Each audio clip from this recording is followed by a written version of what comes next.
राधा वल्लभ श्री हरिवंश, राधा वल्लभ श्री हरिवंश। वृंदावनेश्वरी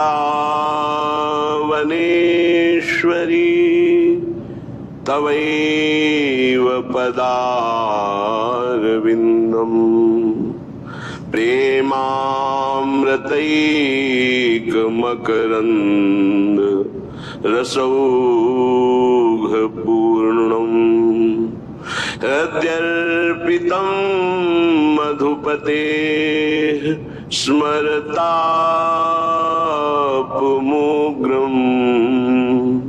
निर्वापयत्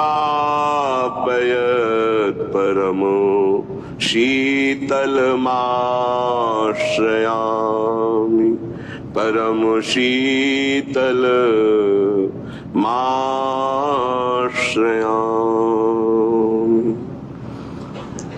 जानत प्रीति की रीति किशोरी,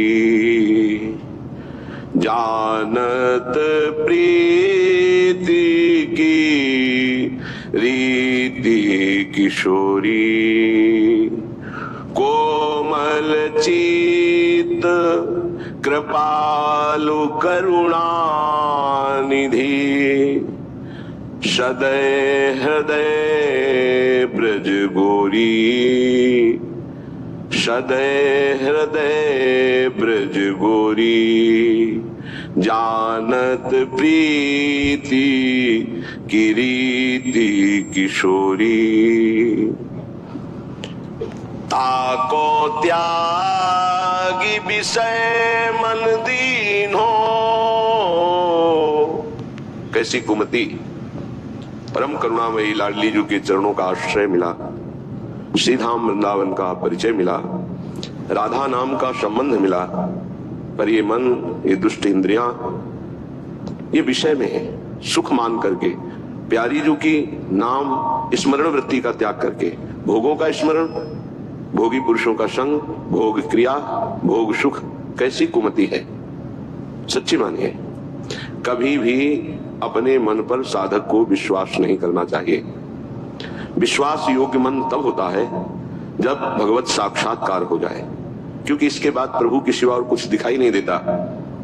तो फिर काम, क्रोध, लोभ, मोह, मद, मत्सर, इनका कोई प्रभाव नहीं पड़ता। जब तक सामने स्त्री है, पुरुष है, जड़ है, चैतन्य है, अच्छा है, बुरा है, तब तक ईमानदारी से कभी अपने मन पर विश्वास मत कर लेना, नहीं ये मन आपको नष्ट कर देगा। ऐसा फंसाता है कि फिर उस बंधन से मुक्त होने की हिम्मत नहीं रह जाती उपासक में। वो साहस नहीं कर पाता कि मैं विषय के बिना कैसे जीवित रह पाऊंगा।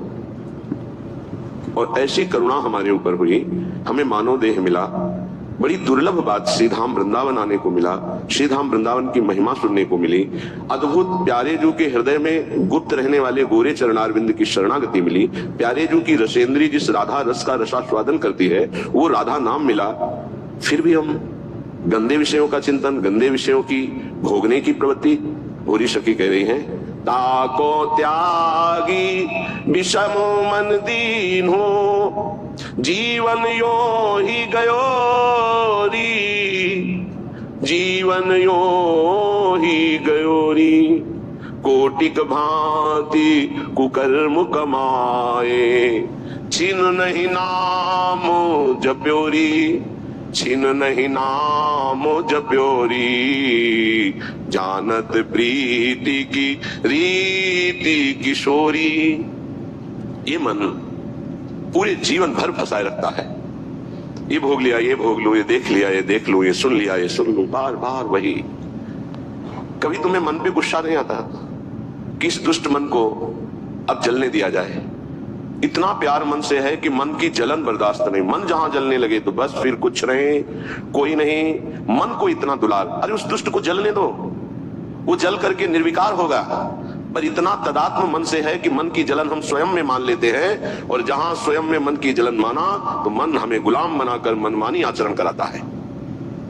सच्ची मानिए, इसी के कारण भगवत साक्षात्कार नहीं हो पाता। नहीं, हम पर जितनी कृपा है इससे तो कई बार भगवत साक्षात्कार हो जाए, इतनी अपार कृपा है कि कई बार भगवत साक्षात्कार हो जाए, पर हमारा दुष्ट मन, हमारी ये इंद्रियां बोले ताको त्यागी। ऐसी करुणामयी ललित किशोरी को त्याग करके मन विषयों में, गंदे विषयों में, घृणित विषयों में कैसे समझावे इस दुष्ट मन को।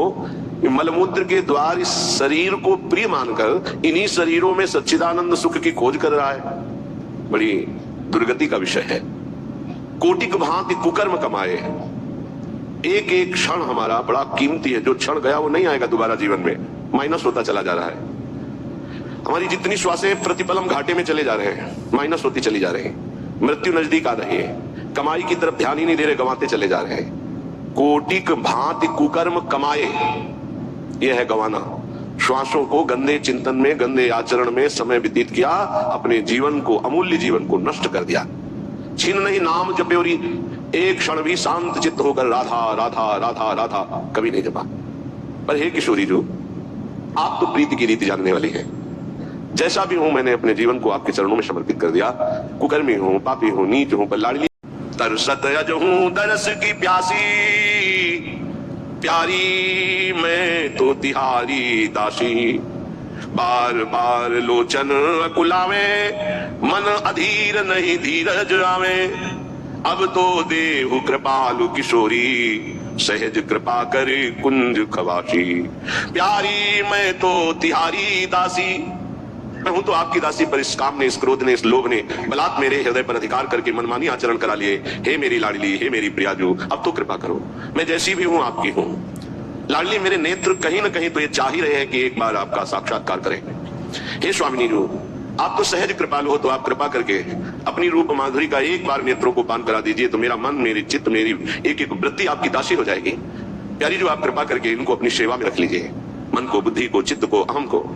मेरे बस के नहीं कि मैं आप में लगा पाऊं, आप कृपा करके अपनी रूप माधुरी के द्वारा इनको आकर्षित करके अपनी सेवा में लगा लीजिए। हे मेरी प्रिय सखी, मुझे सबसे बड़ा सुख मिलेगा। निसी दिन बदन सरोज निहारो, सहज रूप पर तन मन वारो। लाडली, आपका रूप ऐसा है कि अखिल लोक चूड़ामणि मदन मोहन श्री लालजू महाराज अपने मन को खो दिए आपके रूप में। फिर मेरा मन क्या है? हे किशोरी जो, आप अपने रूप के प्रेम जाल में मेरे मन को फंसा लीजिए। मेरा तन, मेरा मन ये आपका है। अगर अब ये काम क्रोध आदि कहीं ले जाते हैं तो आप देखो, मेरी सामर्थ्य नहीं कि मैं इनको रोक सकूं। सपने हूं और न देखा हूं को, ऐसी कृपा कर दो। वैसे तो मैं देख रहा हूं कि जागृत स्वप्न में कोई भी मेरा सहयोगी नहीं है। कैसे? जो है वो सब गिराने वाले हैं, सजाने वाले नहीं है। मान लेना हमारी बात। इस सृष्टि में जो दोस्ती करेगा वो तुम्हें चढ़ने से गिरा देगा। चढ़ाने वाला दोस्त तो केवल भगवान ही है, या भगवान का निज जन प्रेमी है जो झुक करके, गिर करके कहता मेरे ऊपर पैर रखो, चढ़ जाओ परम पद में। वो तो केवल भगवान का भगवत प्राप्त महात्मा ही हो सकता है, अन्यथा नहीं। अन्यथा तो चढ़ते हुए का पैर पकड़ के, घसीट के, गिरा करके उसे अपने अनुकूल बना लेना, ये माया के पार्षदों का कार्य है। स्वप्न में भी हमारा कोई सहयोगी नहीं है। सच्ची मानिए, कोई सहयोगी नहीं। आप प्रगट में जिसे सहयोगी मानेंगे वही विक्षेप दे देगा आपके भजन में। ये गांठ बांध ले साधक कि स्वप्न में भी कभी किसी को अपना न मान ले कि ये मेरा प्रिय है। नहीं, वही तुम्हारे जीवन का घातक चिंतन वाला बन जाएगा, तुम्हारे चिंतन में बाधा पहुंचा देगा। ये माया पहले झुक के आती है, क्योंकि अगर सीधे युद्ध का चैलेंज देके आवे तो साधक कभी परास्ती नहीं हो सकता, क्योंकि भगवत पार्षद है। साधक जब मारा गया तो दया में मारा गया। इन शब्दों को बहुत ध्यान से सुनना। सत्संग है भगवत प्राप्ति के लिए, चाहे गृहस्थ साधक हो या विरक्त साधक। कभी माया ऐसे चैलेंज करके नहीं आती संतों के पास, साधकों के पास, भक्तों के पास, क्योंकि जानती चैलेंज करने पर इनका स्वामी खड़ा हो जाएगा। और स्वामी साथ खड़े तो वो दासी है, माया सामने टिकेगी नहीं, भाग जाएगी। वो बड़ी चतुरता से आती, प्रवीणता से झुक के आती है और झुका के रौंद के जाती है। लिख लो कागज में, चाहे दिमाग में लिख लो। झुक के आती है और झुका के, रौंद के, रुला के फिर उन संतों का अनुभव निकलता है। स्वप्न में भी कभी किसी को अपना ना माने। हाँ, जीवन में ये बात लिख लेनी चाहिए। ये अनुभव की बात है। विक्षेप त्रिभुवन में कोई नहीं डाल सकता। विक्षेप वही डाल सकता है जिसको अपना माना है, बस। वो चाहे वस्तु हो, चाहे व्यक्ति हो, चाहे स्थान हो, जिसे अपना मान लोगे वही तुम्हारे भगवत चिंतन में बाधा खड़ी कर सकता है, अन्यथा किसी की ताकत ही नहीं है। और हम अपना कब किसको मानते हैं? जब कोई झुक के रो के आता है तो दया से द्रवित होकर के जो भी उसे स्वीकार करता है तो उसकी दया का दुरुपयोग करके रौंदते रौंदते उसे भगवत विमुख करने की पूरी चेष्टा की जाती है। ये माया है। इसलिए असंगोहम पुरुषः, जिसने ये ब्रह्मसूत्र अपने जीवन में धारण किया, ये हम बहुत चूक की बात बता रहे हैं। दया बिना साधु कसाई, दया करी तो आफत आई। जीवन में ये अनुभव की बात बता रहा हूं। जब कभी चूक हुई है तो दया के कारण हुई है, और जब कभी कोई विघ्न साधना में पड़ता है तो साधु की दया उसे बसाती है। इसलिए वो दया जो हमारे प्रभु के चिंतन में बाधा पहुंचा दे, कभी नहीं। दया दूर से करनी चाहिए। उपदेश कर दे भगवत नाम वाणी लीला का और छोड़ दे। पर होता क्या है, ये समर्थों को उपदेश दिया जाता है। जिनको अपने बल से उठाकर भगवत प्राप्ति करानी होती है, उनको उपदेश नहीं दिया जाता, उनको गोद में लेकर चला जाता है। और ऐसे गोद में लेकर चलने के लिए